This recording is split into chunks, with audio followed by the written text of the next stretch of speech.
Before I was an online personal trainer in 2019, I was a face-to-face personal trainer in 2015. So I know a lot about gym culture and how members act in a gym. In this podcast, we're going to unpack how to create a positive gym culture and how to do that as a member in the gym and as a personal trainer. Firstly, we're going to cover how to create a positive gym culture as a gym member, because that's most of you listening. Then I have some points at the end as to how to do that as a personal trainer. But first we'll dive into what to do as a member. Now, some of these may seem pretty common sense driven, but this podcast needs to be recorded. I'm currently training at a 24/7 gym. I was at a more of a private gym before this, and the culture was a lot better. There was a different demographic, but we really need to have a solid gym culture for the better of not only the fitness industry, but us as people trying to get results in the gym and trying to make the most of our time in the gym. If there's a terrible gym culture, if it's messy, if people are frustrated, if people are lazy, it just impacts people's experiences in the gym. And this isn't too concerning for people that are advanced or people that are very committed to their fitness journey. This is more so to help welcome people in that may be a bit more emotionally fragile and vulnerable as they begin to commit to a fitness journey. With that in mind, the first point is to put your weights back. If you're strong enough to lift weights, you're strong enough to put them back. That's something that a lot of gyms say to kind of guilt trip you into doing it. Oh yeah? You don't think I'm strong? I'll show you. I'll put my weights back. And that's kind of funny, but it's just true. We need to put our weights back, right? It keeps the gym clean. A clean gym. If you're in a clean environment, you're going to act more in a clean manner. Let's look at it like if you're in a household and both your parents are alcoholics, you're probably more likely to drink alcohol. And in the gym, if you're in a messy gym, you're going to be less likely to be clean. If you have a strong moral value that you hold yourself to, and you're like, I'm a clean person, I have to act tidy, that's great for you. You are a rare person. Most people in the gym will just react to what the environment is around them. So the tidier we can make it, the more welcoming it's going to be, and the more it's going to encourage people to do that behavior that keeps it clean, and that is putting your weights back. Okay, so the first point on putting your weights back is it just keeps the gym tidy, and everyone kind of follows suit. We've all done it. We've all been to a messy gym. You finish with the weight plates, and you'll just leave it there because that's what everyone else is doing. It's normal, right? We just kind of react to the environment around us. I remember one time when I was there to train with a client, there was like 140 kilos on the floor. Like someone had just deadlifted 140 kg and just left it on the floor.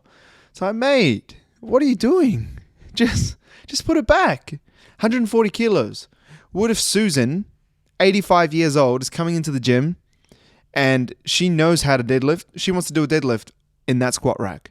She's not going to be able to take those or to deadlift 140 kilo, but it's also going to be way more difficult for her to take those weights off and make it a weight that she can do than it is for the person who's just deadlifted 140 kilos. And that's the second point that I want to bring up with putting your weights back. It also encourages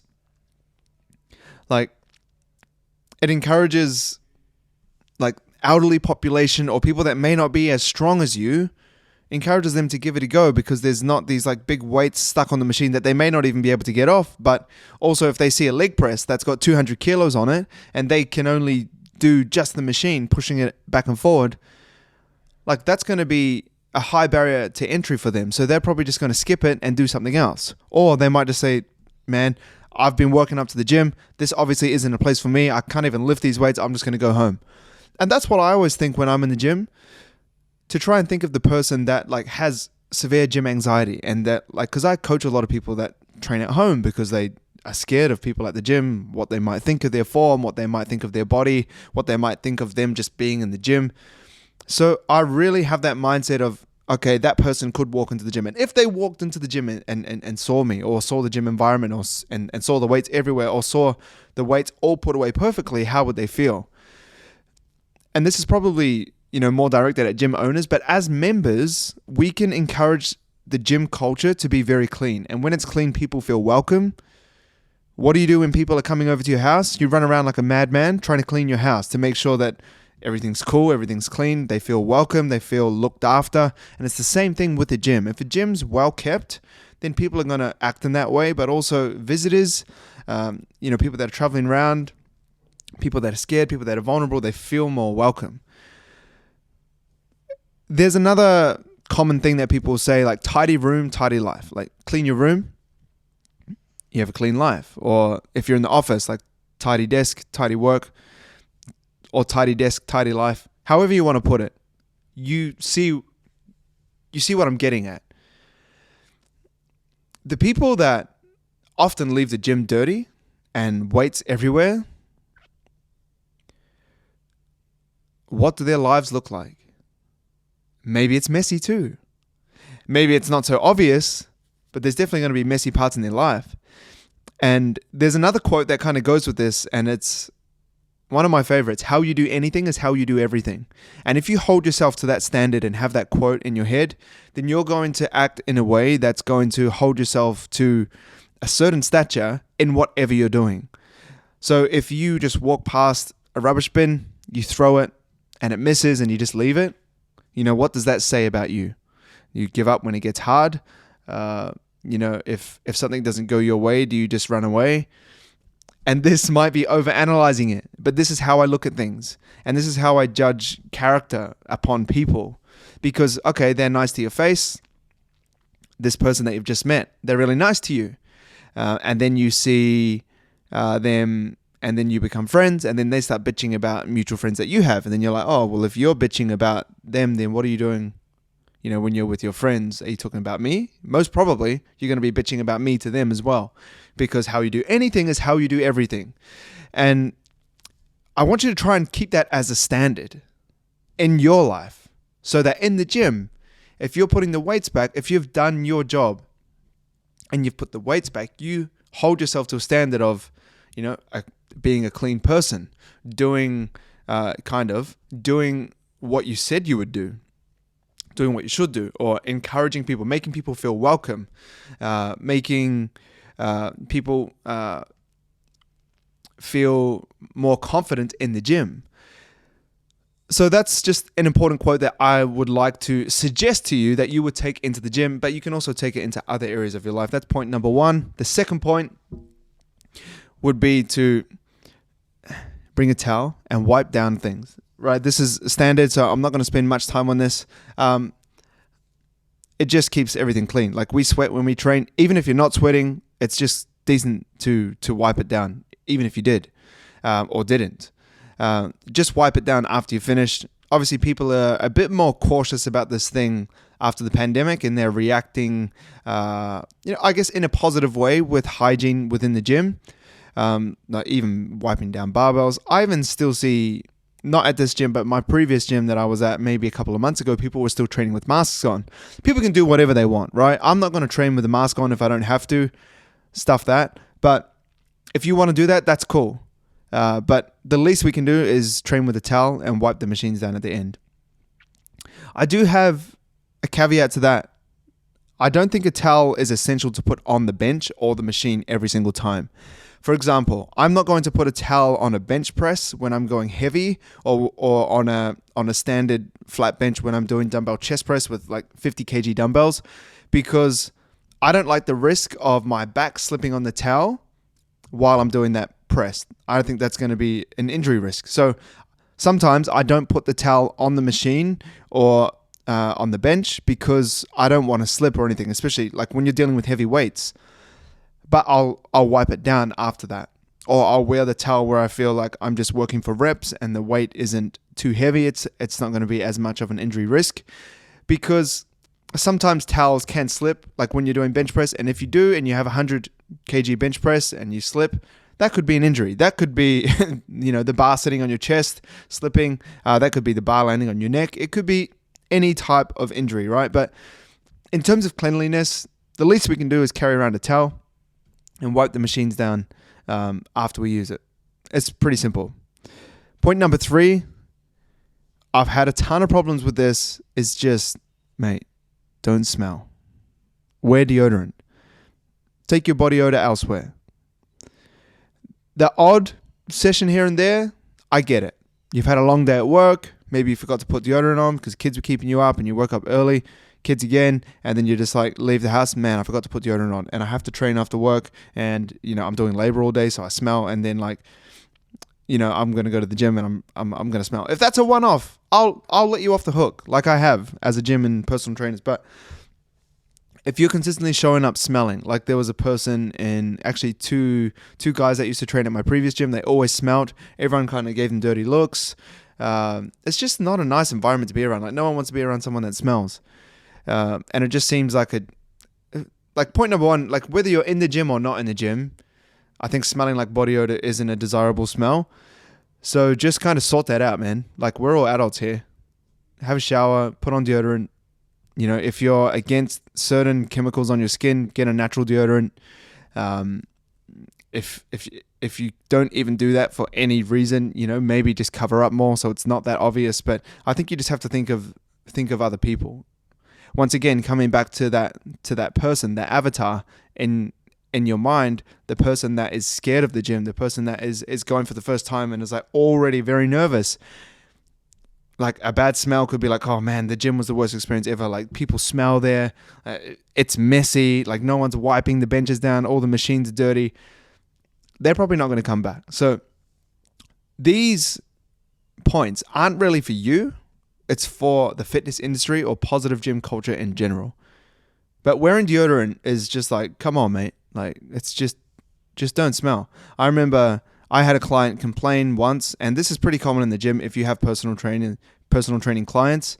And then there's always a member that smells. I've had a couple of conversations. Some gyms actually have deodorant, which is really cool. I'm a big fan of that. But I had to train my client around this member. We literally had to do the program in a different format because they were like, this person smells too much. We were in a squat rack beside them. It was horrendous, so bad. And they consistently smelt. They had been talked to by the manager. So I was like, I don't need to talk to them anyway. We just kind of moved around them, and it's just not fun. For me as a personal trainer, I'll take it, whatever. But obviously I don't like it. But my personal training clients, especially people that invest in personal training, some are quite nervous, quite self-conscious, lower self-esteem. So I really want to look after them and make them feel safe. And often if someone smells and they're being around it like that, they're not really enjoying themselves. They want to be in an environment where they are happy and the scents are pleasing. Moving on. That's common sense. Number 4. Filming random people is a massive no. There are videos on TikTok, there are videos on Instagram where people cut to they'll do a scene like this and they'll look to the left like this. And then it'll cut to a video of someone recording a man doing a crazy exercise, and then he'll look this way. And then it'll cut to another video and he'll be walking into a CrossFit gym, and and then the second video is person doing kipping pull-ups, looking crazy. I hate that.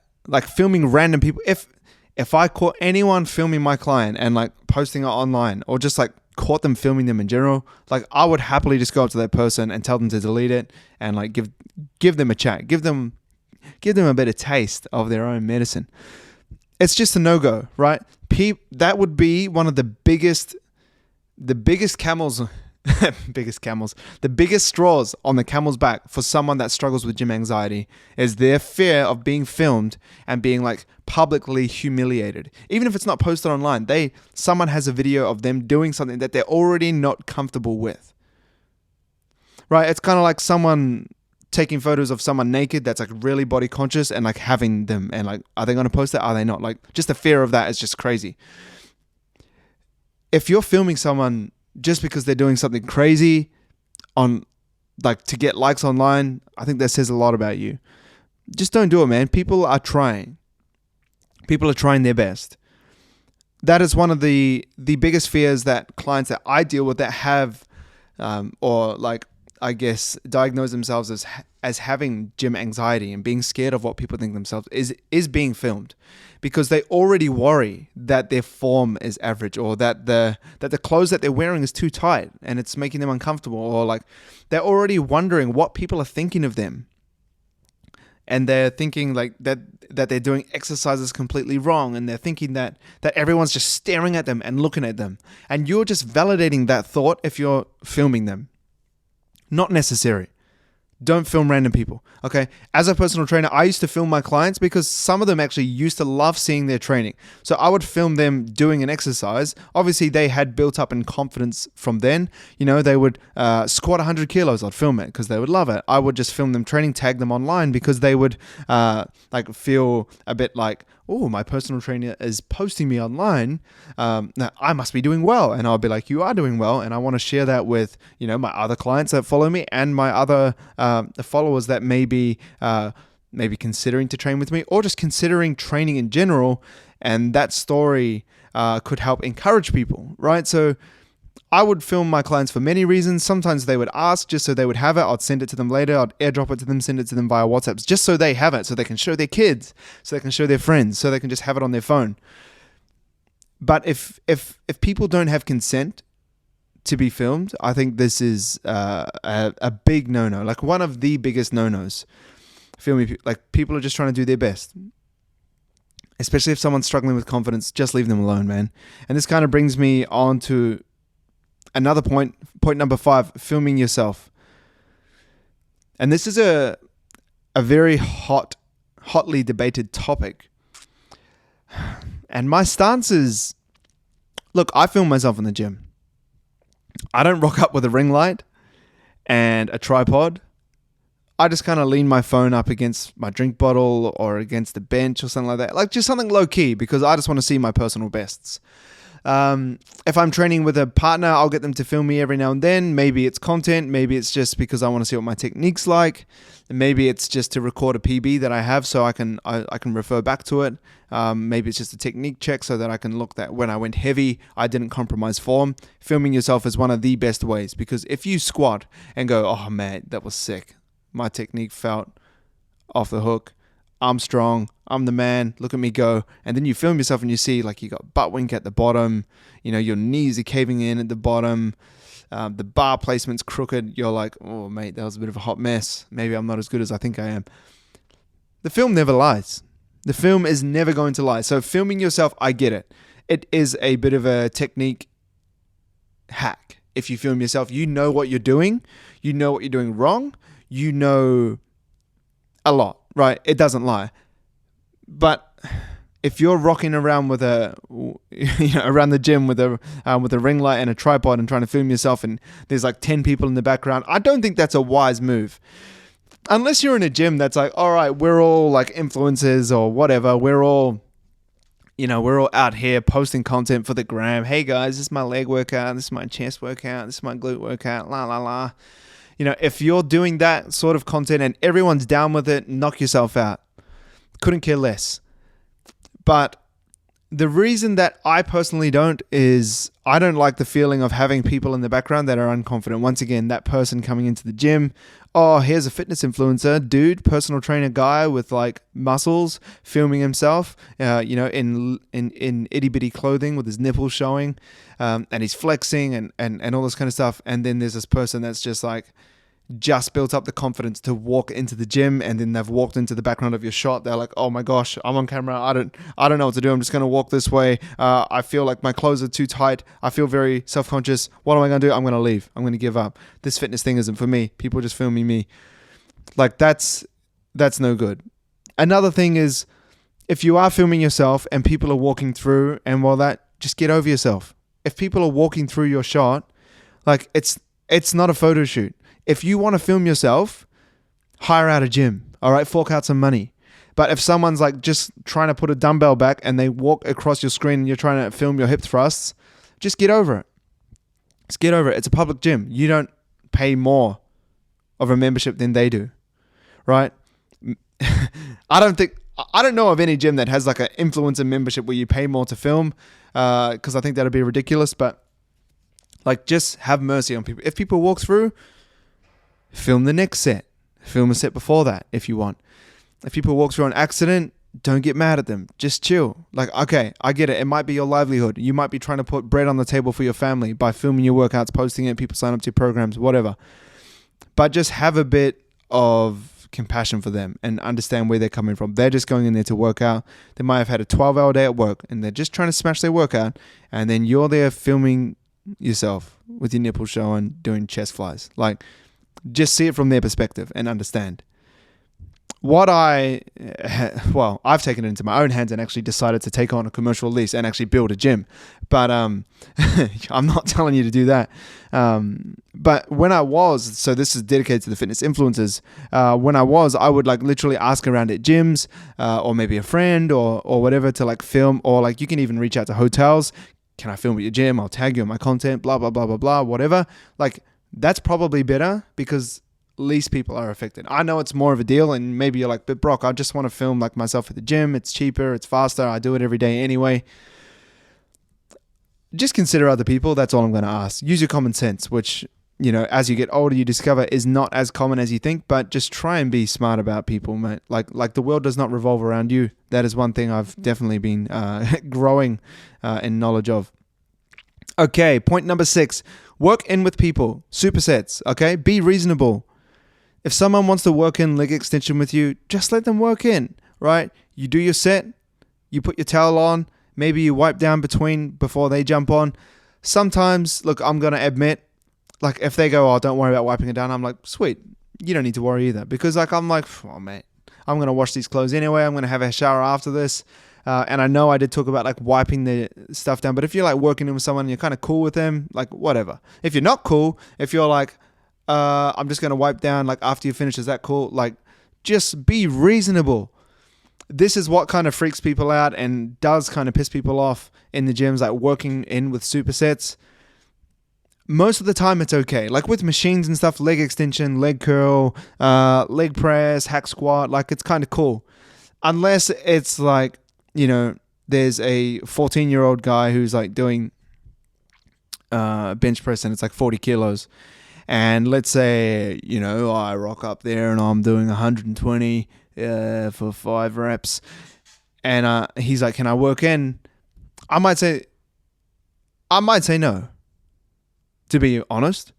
Because maybe I don't feel like, taking 100 kilos off the bar every single time he's going to do bench press. And then putting it back on, then doing my set, and then taking them all off, and then him benching 40. Like, I feel like that is reasonable because I'm doing such a heavier weight than him. I'm just going to waste time in between sets, taking ages.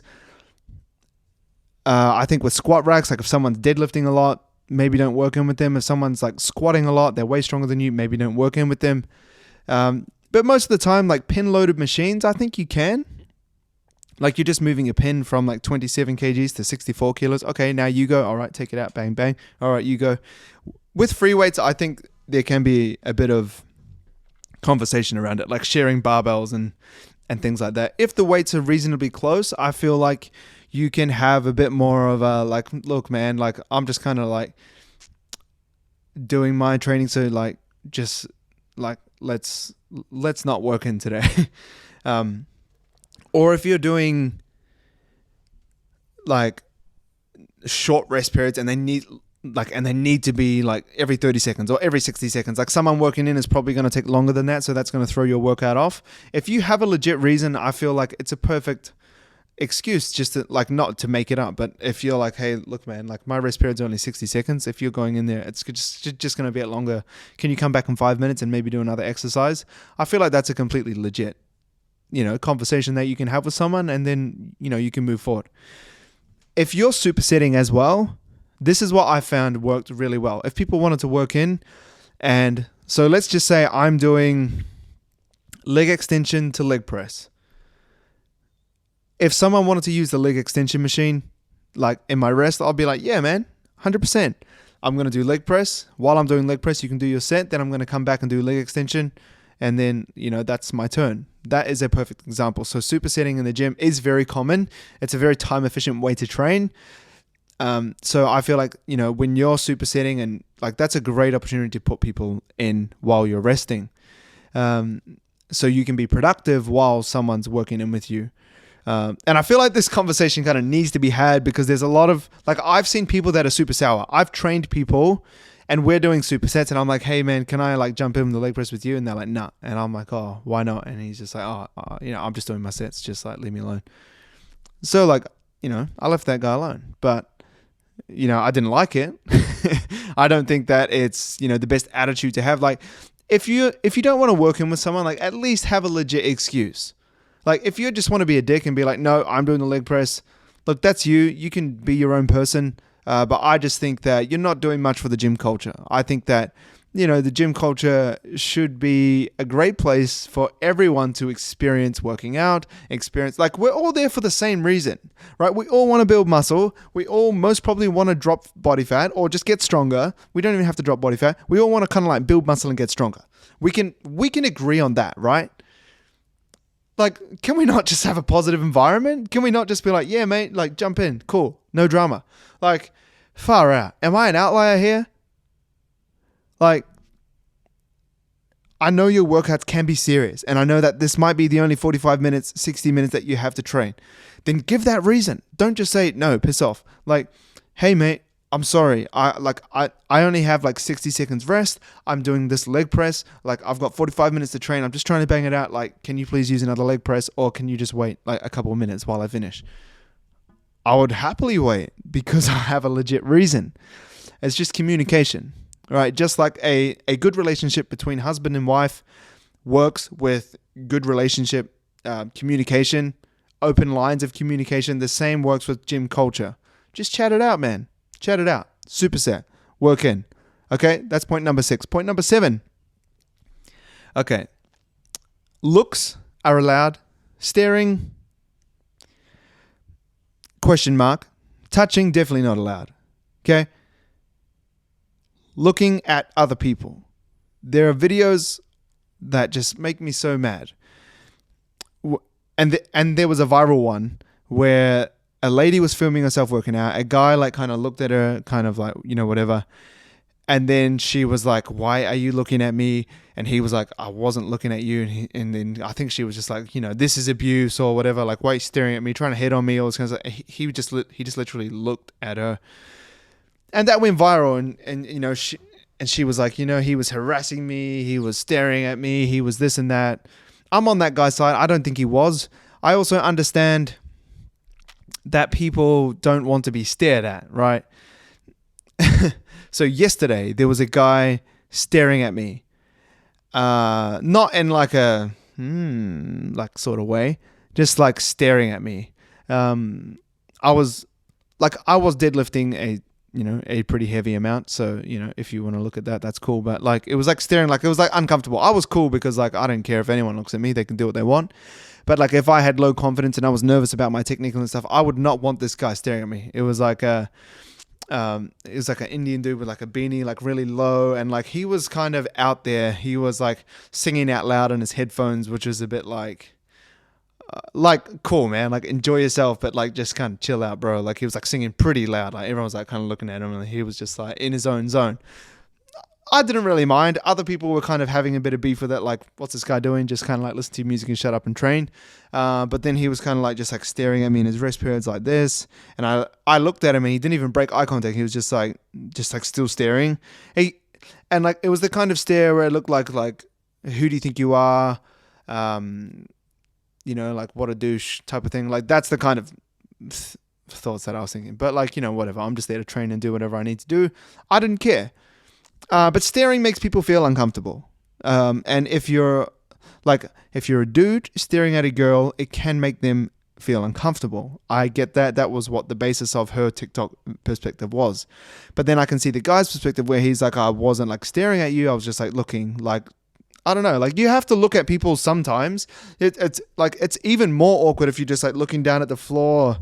Oh, I'm just looking at the floor. No one else is in the gym but me. Like, if people are walking around, you can look at them.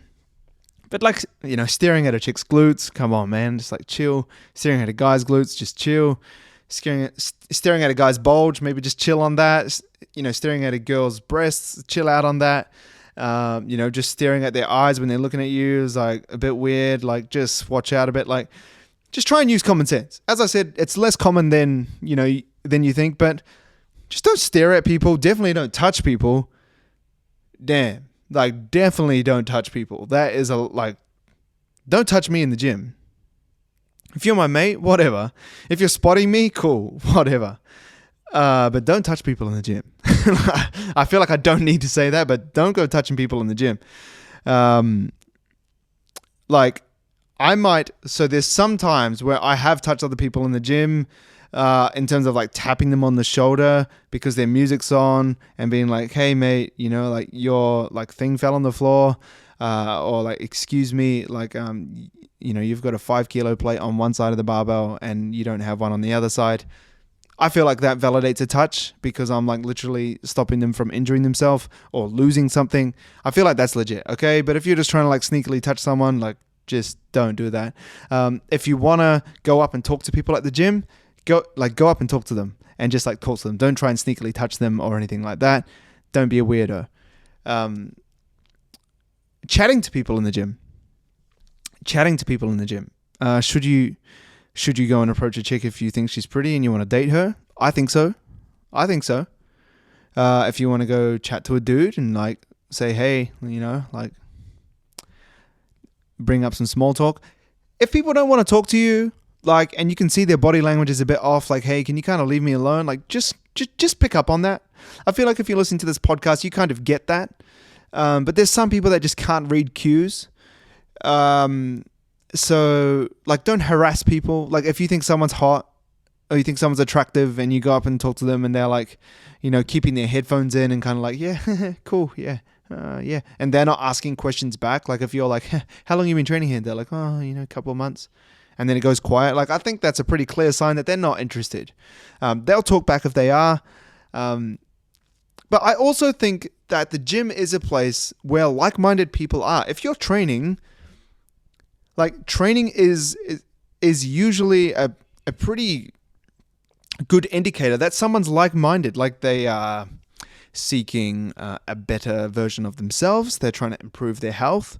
They're trying to, I don't know, they enjoy working out. Like, you already share a few common interests. Like, why not date someone that's from your gym? One of my good friends from New Zealand, and Julie, she met her husband in the gym. I think he approached her. Awesome, man. They're married. They got a house. They're loving life. There's some great stories. And I think that we can't get scared from approaching people at the gym. I met my wife at the gym. It wasn't necessarily me going up and talking to her, like, because I worked in the gym. So I didn't want, like, the gym was a professional place for me. So I didn't want to, be seen on the gym floor trying to flirt with girls. Like, that's not professional. In my work environment, I didn't want to do that. But she trained with my friend who was a personal trainer there, actually still is. And she was like training there. So like when I wasn't working, I remember she went to Bali and I had just recently been to Bali as well. So we started talking about that. It wasn't like I was training, she was training, I went and approached her. But I just think the gym should, like, mate, it's like if you're in a library and you love books and you love reading, and there's also a chick that you dig at the library. She probably digs reading. You have a common interest. And having common interests is a pretty good thing to have if you're dating someone, if you're completely different people. Like, I don't think I could, I'm married, so obviously this is off. This doesn't, like, this is hypothetical, but I don't think I could be with someone that doesn't train. Not because I need someone that's super jacked and, someone that lifts and someone that squats X amount and hip thrusts this amount and deadlifts this amount, just because I think that it shows something about that person that I would be attracted to. They have the same values that I hold. That's it. That doesn't mean I'm fat phobic. That doesn't mean anything. It just means that we have common interests and that I would like that. So looking is fine, right? Staring is not fine. Touching is definitely not fine. Point number 8. Okay, squat racks. Heavy plates go down the bottom. Lightest plates go at the top. In between, you can figure it out. It's not that hard. Okay, 20 kilo plates or 45 pounds and 25 kilo plates. I don't know how much that is in pounds. Maybe it's 55 pounds. I don't know. Anyway, I'm going to talk in kilos because I don't live in America. I live in Australia. And I was born in New Zealand and we dealt with the metric system as well. 20 kilo plates, 25 kilo plates, they belong at the bottom. 15 kilos up, 10 kilos, and then 5s, and then 2.5s and 1.25s, they go at the top. Okay, and there's a reason for that. Number one, it's safe.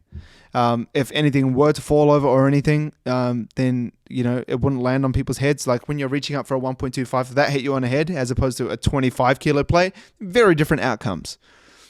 But also, with the heavier plates down at the bottom, it actually makes the squat rack more stable because the weight is at the bottom, the center of gravity is lower, it's less likely to tip.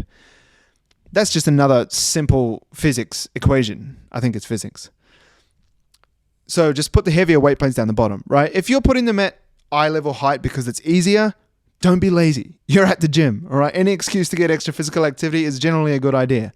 So if you're heavy enough to put those plates on a barbell and deadlift 140 kilos, squat 100, bench press 100, whatever. If you're strong enough to lift a plate and put it on a barbell, you are strong enough to put it back in that same place that you got it from. Jesus. All right. Point number 9, a very simple one, smile. Smile at people. It makes them feel welcome. Right? Okay. I don't know if this is just a Kiwi thing, but I'm just going to say it. We say hi to people, especially... Like I grew up, okay, my dad is probably the most talkative person you'll ever meet. He loves talking to people. So I grew up in an environment where my dad would be walking around a market, and it didn't even have to be in Christchurch. It could be a market in Auckland. It could be a market in Sydney, Australia, where we used to come on holiday, and he would just talk to anyone. Like anyone. He would talk to anyone. He would smile at anyone. If he saw, so my dad's Māori, right? I'm half Māori. My dad's Māori. If he saw a Māori person in Australia, he would just go, like, without any hesitation, just go up and talk to someone and go, "Kia ora, bro, where are you from?" type of thing. Or he might even start talking Māori to them and just kind of gamble it, right? And I love that about my dad, and I think I've also adopted that, where I would just say, "Hey," like when I'm walking around with my wife and my daughter, we do walks together every now and then, mostly on the weekends. But when we walk together, I like to say hi to people, just literally as a bit of a game. First of all, it's nice to say hi to people. Hey, how you going? Yeah, good, mate. Yeah, cool. All right. I'm not there to have a 5-minute conversation. I'm just there to say hi. If you're walking someone, is it weird to acknowledge that there's another human being on the planet in front of you? I don't think that's weird, right? It's like we become so on our phones and like with our AirPods on and our headphones on that, like I don't need to talk to people. I think that if I'm going to walk past you on the street, depending on what I'm doing, but I'm probably going to say hi, or I might just look up and give you the eyebrows. Or, I'm not going to shake your hand. I'm not going to shake a random person's hand, but like I might just say hi. And I think that we can do the same thing in the gym. Once again, these 9 points to have a positive gym culture are pretty gym specific, but they also carry over to the real world, right? Smile at people, say hi to people. Happiness is contagious. And if we create this environment in the gym, as members, these 9 points as gym members, I think that we're going to be better off. I think that we're going to get more people in the gym. It's going to be less of a, like some people think it's a toxic environment. I think that's garbage. I don't think that we should have that, but just smile. And then this goes without saying, don't frown at people. Don't like yell at people. Smile at people. Ask them how they're going. Dish the odd compliment here and there.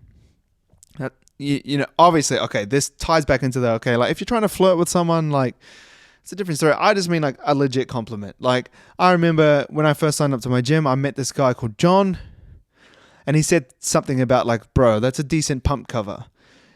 And that's like gym bro talk, but like a pump cover is like a long sleeve shirt or like a hoodie or like a sweater that you wear to like hide your pump, and then you take it off and you look jacked and you got like a singlet underneath or a t-shirt underneath. So that pump cover is like you wear it, you get a pump up and you start training, then you take it off when you're hot and sweaty, then you're like, "Wow, I'm ready to go," right? And like he was just like, "Bro, this is like a sick pump cover."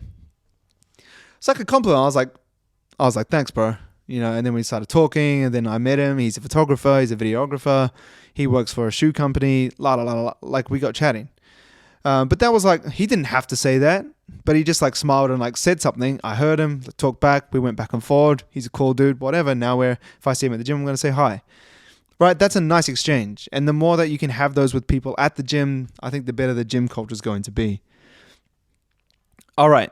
Now we're going to go into 4 points so this is specifically for personal trainers. But I think this is going to be a great point for people that just see personal trainers, right? Personal trainers are in gyms. We know that. You can't get around it. So whether you are a personal trainer or a member, I think this is still going to be valuable information for you to take into about how to create a positive gym culture. But I may get furious at times because personal trainers really rock me up the wrong way. The way that they behave in gyms infuriates me. And I'm speaking as a personal trainer. I'm not saying I'm a perfect personal trainer in the gym. All right, I've had my fair share of screw-ups, for sure. But I've just got like 4 points. And, mate, these are like common sense. And I can't believe that as a professional job, there is such a wide variety of skill and talent and professionalism within personal trainers. Like when you pay for a personal trainer, like when I finished in the personal training face-to-face world, I had a pretty high session rate. Like it was quite expensive to train with me. And I acknowledge that. And when people, it's because I was busy. It's because I was great at my job, am great at my job, whatever you want to say. But when I said my rates, some people would lose their mind and be like, but this personal trainer's, like a quarter of your rate. A quarter of your rate. Like I was 4 times another rate of what another personal trainer was charging. And I was like, look, I don't know what to say. Like you get quality when you come with me. But it's because what that personal trainer provides is so low. There's no training program. They're going to be late. They're not presentable. They don't really like look after you results wise. Are they looking after your food? Are they checking your progress pics? Are they checking your weight? Are they available via email? Are they available via call in certain hours? Like there's this big list of like things that I provided as a personal trainer. And then there was what other personal trainers provided. So this is more so to lift the game of personal training. Something I'm super passionate about. And every time I go to a gym, especially in different countries, I find it really interesting. But every time I go to a gym, I'm watching the personal trainers. Whether you catch me looking or not, I'm not staring, but I'm just like, I'm watching. Anyway, here's my points. Number 1, get off your phone. Please get off your phone, man. You are working. I get so frustrated, even if a barista that I'm about to talk to and order a coffee from is on their phone. I'm like, mate, you are working.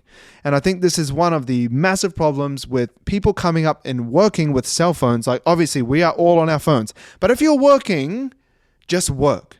Like, get a work ethic, man. Get off your phone. If you're a personal trainer and your program's on your phone, I get it, okay? I have done that before. A more professional look is an iPad. I also had an iPad. But one night I had a client drop weight on it, right? So my screen cracked. So I had to use my phone for a while I got a new iPad.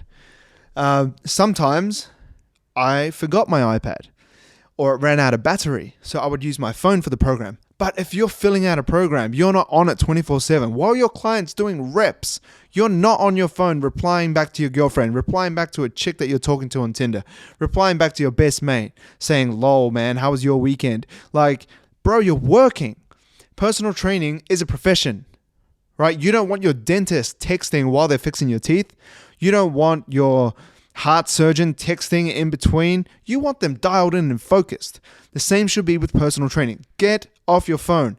I remember I would see, like, man, if you were a personal trainer in the gym that I was at, you know exactly what I'm talking about. But there used to be a guy who would literally have his phone on charge and just stay in the vicinity of his phone that was on charge so that he could be by his phone. His clients were squatting, he was on his phone. His clients were deadlifting, he was on his phone. His clients were talking to him and he was on his phone. It infuriated me, right? But karma will get you. He was cycling through clients like no one. Like he was always walking the floor. He was always trying to find different clients because he couldn't retain them. I wonder why. Maybe they don't want to be personal trained while you're texting. Like, you're getting paid to personal train people, not to text your friends or do business meetings or like text this and that. Get off your phone. I could talk about this for hours, but just get off your phone, mate. All right. Point number 2, look presentable. And I'm not here to debate like should personal trainers wear makeup or not wear makeup? Should they do their hair or not do their hair? I don't care, right? Personally, I would always do my hair. I think it's important to look presentable, right? If you want to attract a certain client, I think it is helpful to look presentable. If you're the same skill level as someone and you're a personal trainer and you're exactly the same, but one looks more presentable than the other, they're going to go with the more presentable person. So like, okay, maybe you have to do your hair. Okay, maybe for females, okay, no, sometimes males wear makeup. Maybe that means putting makeup on for whoever you are. Okay, maybe that means washing your clothes, smelling good. Dave and I, another personal trainer, like we would wear perfume. Always, like nice perfumes, because we wanted to smell good out on the gym floor. I remember I would buy watches because I wanted to train certain people. I bought certain shoes because I wanted to train certain people that, and this isn't arrogant, but like that were on a certain level. I don't know how to say that without sounding like a douche, but like people that I guess appreciated nice things were the people that I clicked with. I felt like I was an older soul. I was always told that by my clients. So I felt like I really clicked with these sort of people and I had that sort of mindset. So I really invested in my presentation, what shoes I was wearing, what watch I was wearing, my physique as well. That kind of, I guess, adds into, I guess, looking presentable. That doesn't mean as a personal trainer, you need a six pack, you need huge arms. Having a knowledge base and a footprint of client results that are outstanding is way more important than how you look as a personal trainer and how you present yourself. But I do think that looking presentable does help if you're struggling to get clients, okay? Number 3, don't take cash on the gym floor. All right, it kind of looks like a drug deal, I'm going to be honest. Don't take cash. Number 1, we shouldn't really be taking cash as personal trainers anyway. You should be running direct debits. But anyway, don't take cash on the gym floor. It looks dodgy. It makes you look dodgy as a personal trainer. I think, like, we have bank accounts these days, right? I know you're trying to avoid the tax man, but just don't take cash on the gym floor. Like, some trainers would walk into the bathroom and take cash there. Look, do what you want to do, man. Seriously, it doesn't impact me. But when I was first becoming a personal trainer, the guy that I was learning from was like, don't take cash on the gym floor. It's just a standard that I've maintained personally. I didn't do it. I think I may have done it once or twice because of this happened and that happened. I took cash. I really, look, I don't want to lie here. I think I may have done it once or twice on the gym floor, like out of like needs of the client, like, oh, I got a different card, or this bounced and, you know, I have to pay this way, or they would just give it to me and say like, hey, look, I can't because of this and that. Look, okay, so I'm not being a hypocrite here. I did do it like once or twice. But if it's a regular thing, like, you need to look at yourself as a business. You're not a drug dealer on the street trying to, you know, get $100 here, 50 there, you know, da-da-da-da-da. Like, run a direct debit. It's much more efficient, or at minimal bank transfers, but still that doesn't really give you any sort of authority to get the payment for your services. Okay, so that's number 3. Number 4, and this should not have to be said, but like, don't eat on the gym floor. I've seen it too much. I literally saw a guy with a Tupperware container and fork, like walking around like the classic, like chicken and veggies and rice, like while his client's talking to him, he's sitting there stuffing his face. And look, if you're too busy to eat, schedule some time to eat, mate. Maybe you need to charge more money, or maybe you just need to run your time better. but don't eat while you're training a client. Like, he would eat and put the Tupperware container on the leg press, and then they're pushing up the weight plus his Tupperware container full of food in the leg press. I'm not making this up. It literally sounds like a movie. But like, this guy, I was like, mate, you're eating in front of everyone. You just look stupid. Like, that's not what you do, mate. Like, if you go and meet your accountant and they're just stuffing their face with chicken and rice and, and vegetables in front of your face, it'd be a bit like, hey, what are you doing? Like, we're in a meeting. Like, this is a business transaction here. You're providing me a service here, and you're like treating it like a lunch break. Don't eat on the gym floor. Like, don't eat in front of people. I remember one of my biggest days that I did back to back was 11 hours straight. I remember I did 6 a.m. till 7 p.m. no breaks, and I didn't eat. That was in Auckland. I was a fresh personal trainer. I think it was in 2015, maybe beginning of 2016. But yeah, I just did 11 hours straight because that's my fault. I scheduled a hectic day, 6 a.m. till 7 p.m. back to back, clients nonstop. I didn't eat. That's my fault. When I finished, I ate a cow. I was like, mate, I'm so starving. I just ate whatever I could. I was so busy. I was obviously, when you're personal training, you're walking around, you're lifting weights for your clients, you're moving weights around. Like, I was in a huge deficit. So when it came around to 7 p.m., I just ate whatever I wanted, but don't eat in front of your clients. Like, they're not a lunch break. That is what you do as a job. All right, that's point number 4. That's a wrap, guys.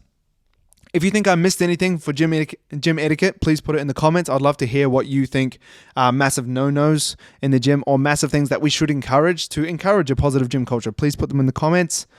I just want to end on a little quote, and then it's going to cut, because I just think this is, like, when I first heard this, I was like, this is so true. So many people are trying to do this thing, but I think that we should be striving for another thing, and that is this. Don't just make a living, make a life.